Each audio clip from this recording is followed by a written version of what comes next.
Bogus मतांच्या जीवावर अब्दुल सत्तार हे निवडून आले.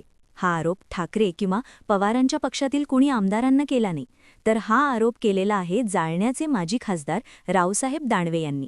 बोगस मतदार कुठे होते, किती होते आणि अब्दुल सत्तार कसे निवडून आले, हे रावसाहेब दानवे म्हणाले. सोडून द्या हा भाग. याआधी आशिष शेलार यांनी म्हटले होते की उद्धव ठाकरे किंवा महाविकास आघाडीला फक्त हिंदू दुबार मतदार दिसतात, मुस्लिम दुबार मतदार दिसत नाही. आशिष शेलार यांनी भली मोठी लिस्ट काढली आणि लिस्टवरती मुस्लिम दुबार मतदार किती आहेत हे सांगितलं. हा झाला सर्रासपणे भुंगळ कारभार. म्हणजे सत्ताधारी हे आणि विरोधकही मान्य करतात की बोगस मतदार आहेत. सत्ताधारी आणि विरोधकही मान्य करतात की निवडणुकांमध्ये झोल होतोय. सत्ताधारी आणि विरोधकही मान्य करतात की जो 3 डिसेंबरला नगरपरिषदेच्या निवडणुकांचा निकाल येणार होता तो 21 तारखेवरती नेणं म्हणजे निवडणूक आयोगाचा भोंगळ कारभाराचं लक्षण आहे. मग नेमकं पाणी मुरताय कुठं?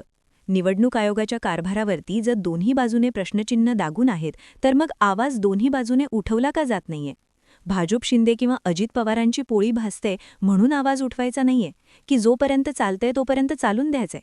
जोपर्यंत जनता रस्त्यावर उतरत नाही तोपर्यंत हे प्रेम, हे सगळे अंगलं असेच चालू ठेवायचे? हा प्रश्न जो आहे तो आहेच. निवडणूक आयोगावरती इतकं प्रेम कशामुळे, याचं उत्तर जे आहे ते आता मिळायला सुरुवात झालीय. लक्षात घ्या, हिवाळी अधिवेशन सुरू. मात्र हिवाळी अधिवेशनामध्ये दोन्हीही सभागृहामध्ये, विधान परिषदेच्या आणि विधानसभेच्या दोन्हीही सभागृहांमध्ये विरोधी पक्ष नेता नाही.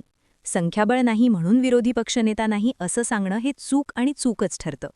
राहुल नार्वेकर या गोष्टीवरती निर्णय घेत नाहीत आणि विरोधी पक्ष नेत्याविना सभागृह सध्याचं चालतंय. आणि अशा पद्धतीच्या अधिवेशनाला तुम्ही काही अर्थ समजता? नाही. मागच्या अधिवेशनामध्ये आम्ही विधान भवनामध्येच मारामाऱ्या बघितल्या, संजय गायकवाडांची कुस्ती बघितली, बॉक्सिंग बघितली. यावेळच्या अधिवेशनामध्ये विरोधी पक्ष नेता नाहीये आणि तरी अधिवेशन सुरू आहे. प्रश्न तयार होतोय की हळूहळू करून निवडणुका हा विषयच पूर्णतः धोक्यात येईल का? आज सुप्रिया सुळेंनी सुद्धा संसदेत म्हटलं की मी ईव्हीएमवरती प्रश्न उपस्थित करणार नाही, कारण त्याच ईव्हीएमच्या मशीनमधून मी निवडून आलोत. आणि इकडे शरद पवार, उद्धव ठाकरे, बाळासाहेब थोरात निवडणूक आयोगाला ईव्हीएम मशीनमध्ये झोल होतोय किंवा दुबार मतदारांच्या मुद्द्यावरनं भेटायला जातात. आणि तिकडे सुप्रिया सुळे संसदेत म्हणतात की नाही, ईव्हीएमवर मी प्रश्न तयार करू शकत नाही, कारण त्याच मशीनमधून मी निवडून येते. सुप्रिया सुळेंच्या मागे बसलेले निलेश लंके यांनी त्यांच्या मतदारसंघामध्ये राणे लंक्यांच्या पराभवाला ईव्हीएम कारण ठरवलं. निवडून ओढून आलो तर ईव्हीएममुळेच आणि पडलो तर ईव्हीएममध्ये झोल झाला म्हणून. या दोन्ही भूमिकांमध्ये सध्या साम्य मिसळत नाहीये. आणि याच गोष्टीचा पुरेपूर फायदा सध्या भाजप, एकनाथ शिंदे आणि अजित पवार घेत आहेत. एकात एक नाही आणि बापात एक नाही. परिस्थिती विरोधक कमकुवत झालेला आहे. विरोधकाला पूर्ण शक्तिहीन केलंय आणि जो यांच्यावरती हवी होतोय त्याच्या मागे चौकशा लावल्या जातात. या सगळ्या गोष्टींचा जर सिक्वेन्स लक्षात घेतला तर 2019-29च्या निवडणुकांपर्यंत एकनाथ शिंदे आणि अजित पवारांचा पक्ष एकतर संपवलेला असेल किंवा भाजप म्हणेल त्या नाचणीने नाचायला तयार असेल तर सोबत असेल. आजच्या डेटला अजित पवार IPS अंजना कृष्णा यांना केलेलं वक्तव्य असू द्यात किंवा मग भर कार्यक्रमामध्ये पोलिसांना त्यांच्या उमेदवारांसाठी खुर्च्या लावा असं सांगणारं वक्तव्य असू द्यात किंवा मग त्यांच्या अडचणीत येणारे मंत्री असू द्यात, सगळ्या भूमिकांमुळे अजित पवारांच्या कार्यक्षम, शिस्तप्रिय भूमिकेवरती प्रश्न आहे, पण त्यावरती कोणी बोलायला तयार नाही. पार्थ पवारांच्या जमीन खरेदी व्यवहार प्रकरणी सर्रास आरोप झाले, पण पार्थ पवारांच्या अंगावर एकही गोष्ट येणार नाही याची काळजी घेणारे खुद्द सरकार होतं. इकडे जिकडे अजित पवारांना डिफेंड केलं जातंय तिथे एकनाथ शिंदेच्या मंत्र्यांवरती, आमदारांवरती अटॅक केला जातोय.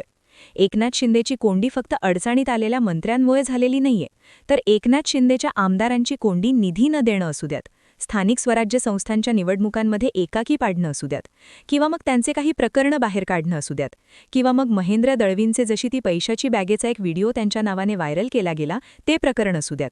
शिंदेंच्या आमदारांना, कार्यकर्त्यांना, मंत्र्यांना सळोकीपळो करते. आणि हे सरकार म्हणजे फडणवीसांच्याच हस्तक्षेपाशिवाय शक्य आहे का, हा प्रश्न आहे. त्यामुळे सध्याच्या सगळ्या घडामोडींमध्ये जोपर्यंत अजित पवार किंवा शिंदे आणि भाजप हे दोन टोकांची दोन भूमिका घेत नाही तोपर्यंत पवारांचं अंगलं यामध्ये ॲक्टिव्ह होणार नाहीये. भलेही विरोधक काहीही करत नसू द्यात, पण यांच्यातच एकमेकांमध्ये सध्याच्या घडीला एवढी जुंपलीये, मग ते कॅबिनेटवरती बहिष्कार टाकणं असू द्यात किंवा मग भल्या पहाटे एकनाथ शिंदेंचं दिल्लीला जाणं असू द्यात किंवा मग आता स्थानिक स्वराज्य संस्थांच्या निवडणुकांमध्ये शिंदेनीच भाजपला नमवणं असू द्यात, म्हणजे युती करण्यासाठी भाजपला सरेंडर करण्यापर्यंतची वेळ आणण्यामध्ये सगळे खेळ शिंदे पडद्यामागून खेळतायत. पण कधीपर्यंत? गरज सरो आणि वैद्य मरो. आणि वेळोप्रसंगी पुढाऱ्यांची भूमिका असती की वेळोप्रसंगी पाया पडायचे, वेळोप्रसंगी कॉलर धरायचे. आज जर शिंदे भाजपला अडचणीत आणणं पाहत आहेत तर एवढी निवडणूक होऊ देतील.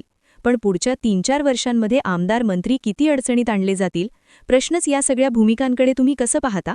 कमेंट सेक्शनमध्ये जरूर व्यक्त व्हा. अशाच माहितीपूर्ण व्हिडिओसाठी आपल्या गर्जना मराठी या यूट्यूब चॅनलला आवर्जून सबस्क्राईब करा. जय महाराष्ट्र.